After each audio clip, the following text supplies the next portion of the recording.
It's town day. We're ready. Town day, warm food on town day. Things to sit on, town day. Town day, you get to sit on things that are made for sitting on, which is the best thing ever.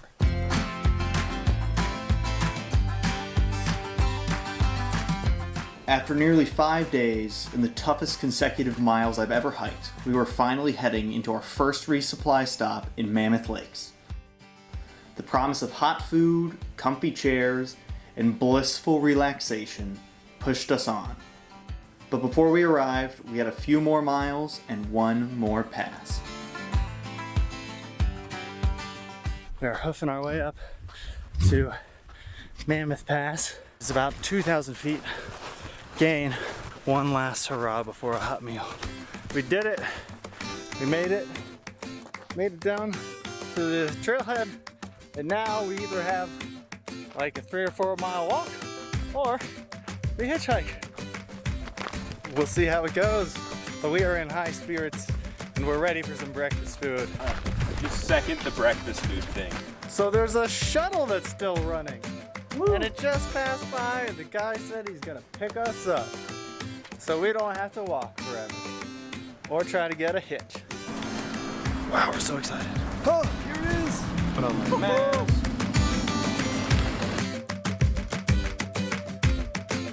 In Mammoth Lakes, while our battery packs charged, we stuffed ourselves with a double serving of breakfast at the Base Camp Cafe. We were on cloud 9.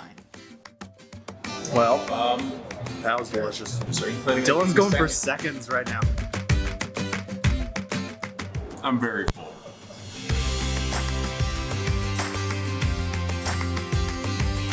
Our next stop was the grocery store.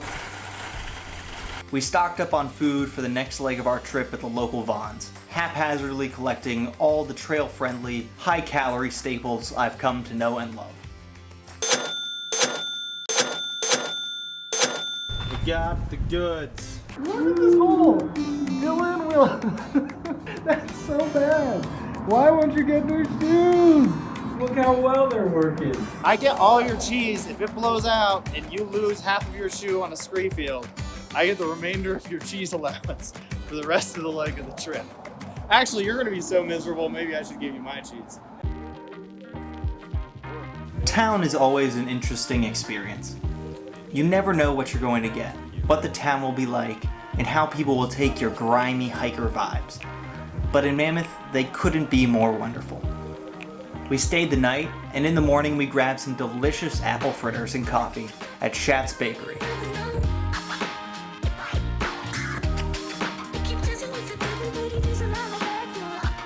On a sun-drenched bench, we took a few moments to record how we were feeling. I think I'm like having to become more flexible. On trail, I can really predict how fast I'll move, and there's gonna be very few likely things that are gonna stop you from making the miles. Like if you see the elevation profile, you know how many miles you're gonna be able to pull. Whereas doing this, I'm having to really say like, I don't know how long it's gonna take us to get to the top of that pass. And that is a weird thing. I literally sat there. Here, you're just like in this endless expanse of just these huge granite massives just everywhere. It surprised me just the immensity of like that scenery, and it just never seems to end. We're getting back on trail. We just left Mammoth Lakes.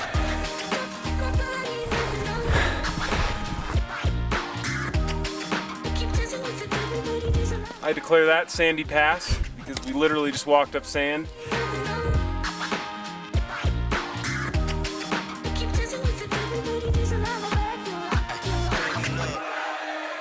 Got a nice hole in my shirt. It keeps on getting bigger and bigger. So I wonder how big it will be by the end of the trip. I think I'm actually getting a little bit of a sunburn in there. Anyway, check out this view.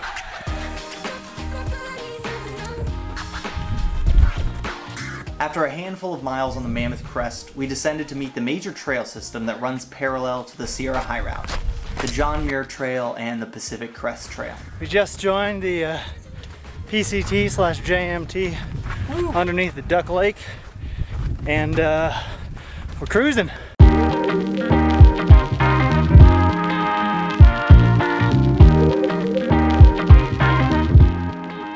Over the coming days, we would share about 70 miles on the JMT and the PCT. These trail miles were a world of difference from the off-trail miles we had come from. We're cruising and paloozing. The grade's glorious. The tread is well worn. Whew. We're just cooking. Here we could enjoy the even stride, cushioned tread, and graded elevation of a well-worn trail. Our speed on these well-formed beauties would help balance our much slower pace off-trail. We just left the PCT and JMT, now headed up to Shout of Relief Pass.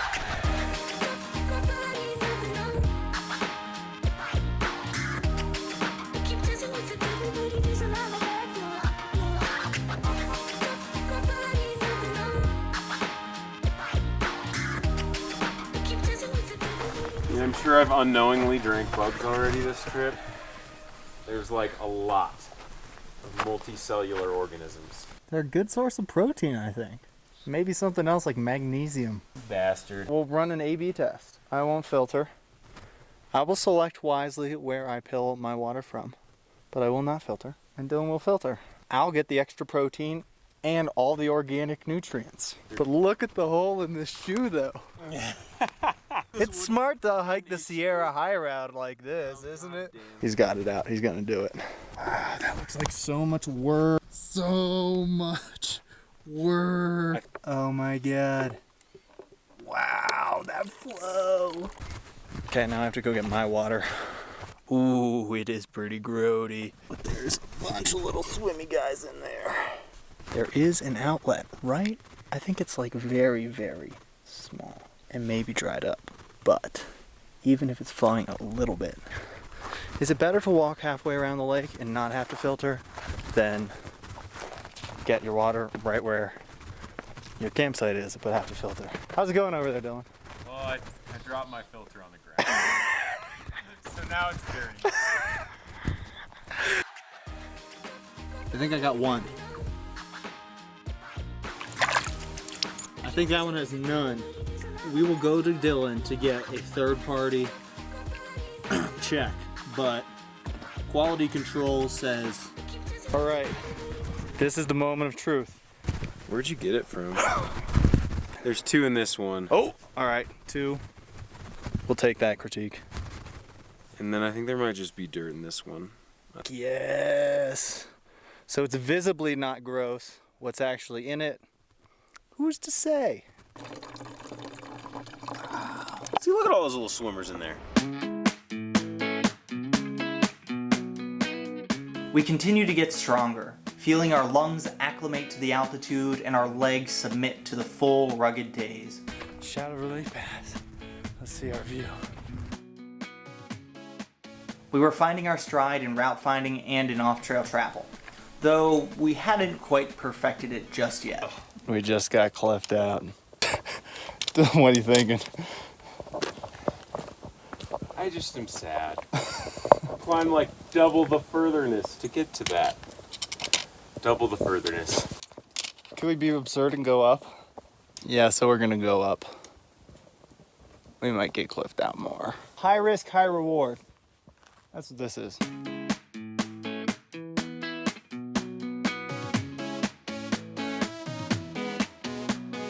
Okay, the high route worked for now. We got around the cliff.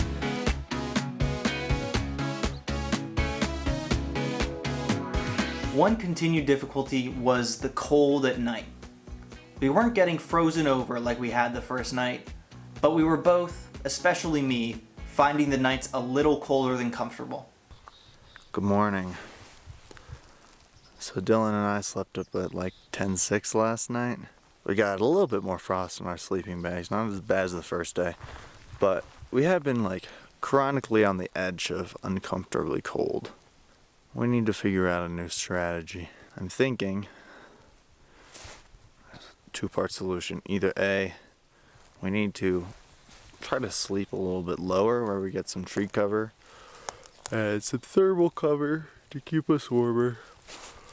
And two, we'll have to start pitching my tarp. We pitch the tarp and we both sleep under it. And hopefully the cover from the tarp and the shared body heat underneath it will keep us a little bit more comfortable than we have been.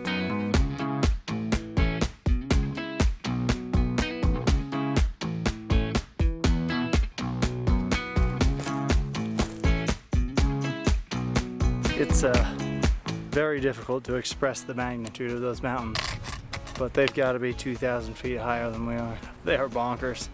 They may be the prettiest I've seen so far.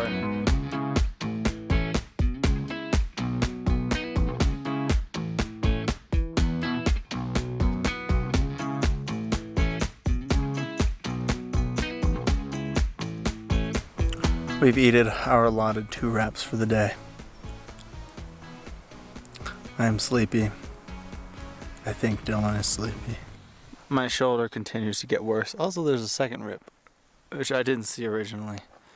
But I'm gonna put sunscreen on it now because it's starting to get nice and tan.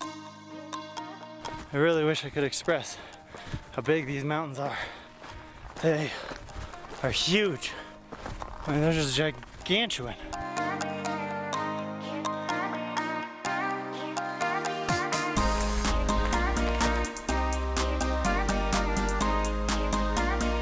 The mountains were getting taller as we headed south. Our highest points began to rise from the 10 and 11,000s. Gabbett Pass is finally done. Jesus. Gabbett Pass also marks our first time over 12,000 feet. So that's pretty exciting. We continue to get higher and higher. And we weren't expecting things to get any easier.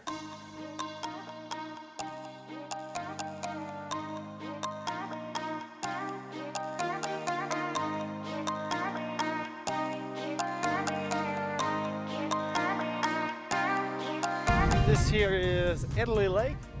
It's very long. I think we're gonna pitch the tarp tonight in hopes that we can stay a hair warmer and not get our sleeping bags all icy. So hopefully we can pull that off.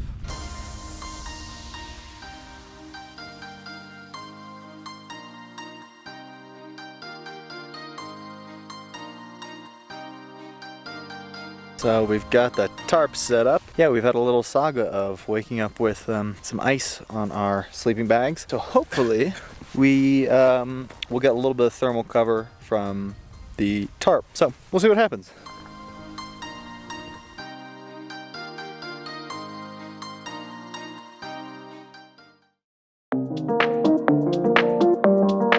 Dylan and I slept great underneath the tarp last night. It was pretty windy last night. And it's a little bit windy right now. So hopefully the wind sticks around for the day. Nothing else to report other than the hole in my shirt continues to deteriorate. For now, we're going over White Bear Pass. Dylan took his first tumble, and he's okay, so I can record it. Do you hear your... I can't get off. Want me to come down and help you? I probably should unclip my back, but I have too much pride. Where is even my backpack in relation to my body? Dylan has recovered. We're almost to the top. White Bear Pass is conquered, and this is White Bear Lake.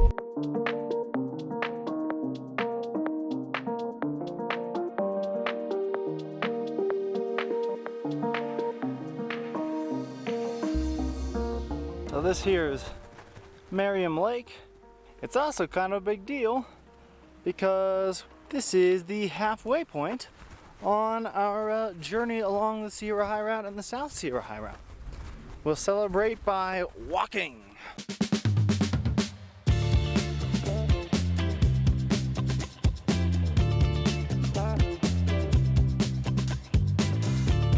Just ascended Puppet Pass.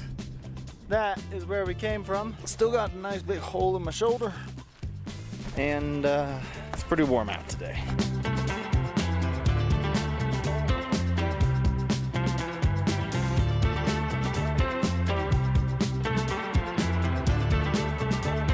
We're at Wahoo Lakes. This was where we were going to plan Go to Hokies. camp tonight.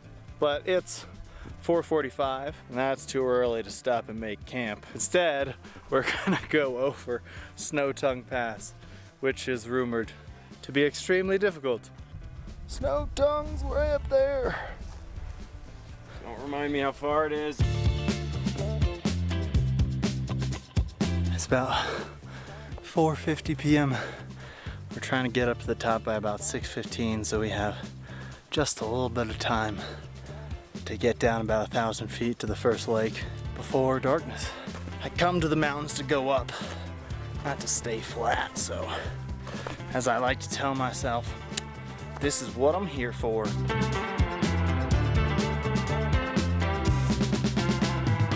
.540, we're on top of Snow Tongue Pass.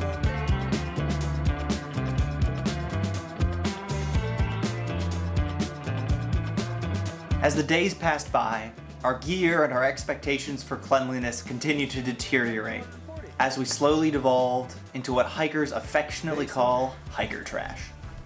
Rugged, scrappy, and increasingly dirty, our gear problems only continued to get worse. The front of the shoe's really becoming a full thing now. I'm slowly turning into glorified socks.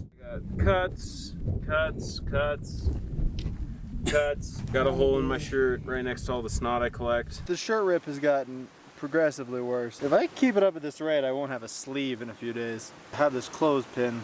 I'm going to try and just pin it up there. I realize this is that when I take my pack off, it like rubs it and it yanks it.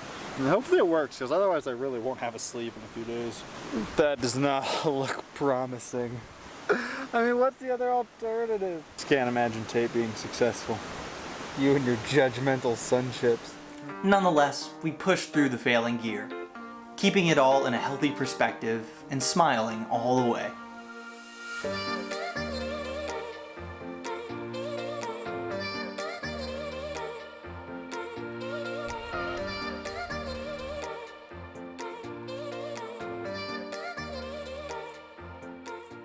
We were slowly approaching our next resupply stop at Parcher's Resort.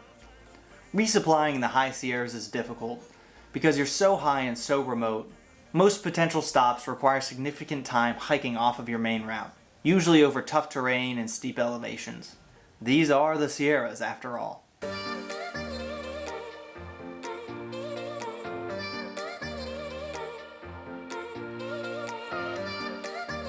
We are headed up Ducey Basin to hopefully get over Bishop Pass tonight and cruise into Parcher's Resort tomorrow morning.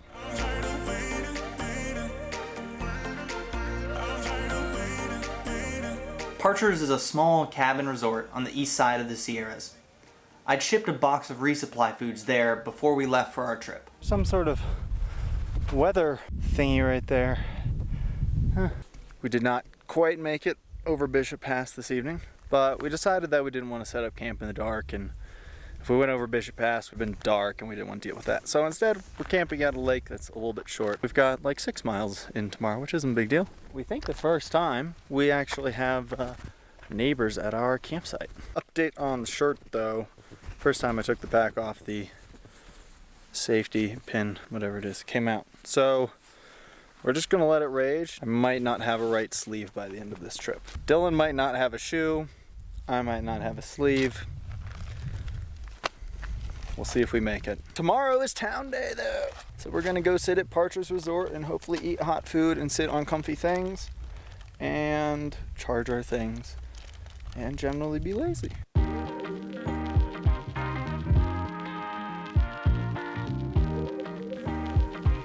With a few more days and well over half of our miles now behind us, we were looking forward to another day of rest. It was a crisp morning and town awaited us.